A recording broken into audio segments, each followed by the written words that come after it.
मकर संक्रांति पाई चलचंचल उत्तर ओडिशा खास करे बालेश्वर और मयूरभंज हाट बजार रे एबे गुड़े आउ भलिकी भली मिठार पसरा देखा मिलुछि। पुणी स्टेशन बजार रे प्रबल गहली कहीं आपणार मनीष सह मकर पालिबाकू एबे घर मुहां हेउछंती प्रवासी। बसस्टाण्ड हेउ कि रेल स्टेशन सबुठी हाउजाउ भिड़। समस्ते छुट्टी रे निज निज घर को फेरुथिबारु सबु यात्रींको मुहरे एबे हस आउ मनरे उत्साह भरी रहिछि। राति पाहिले मकर संक्रांति खास सेइथिपाई माटी मुहा हेउछंती प्रवासी।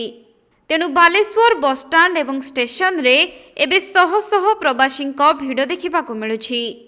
जिए जेउठाकू दादन खटिबाकू जाइथिले मध्य एबे समस्ते परिवार पई गाँ को फेरुछंती। तेबे विशेष करे उत्तर ओडिशार बालेश्वर एवं मयूरभंज जिल्ला रे अति धूमधाम रे मकर को पालन करा जाए। विभिन्न स्थान रे मेला लगे आउ घरे घरे पिठापना हुए। आदिवासी परंपरा रे मकरर रहिछि स्वतंत्र स्थान। नाच गीत सह जमी जाए भोजी भात।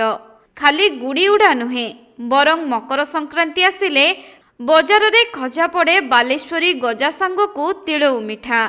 बंधु घर एवं झियो घर को एहीपरि अनेक प्रकारर मिठा भेटी दिया जाए।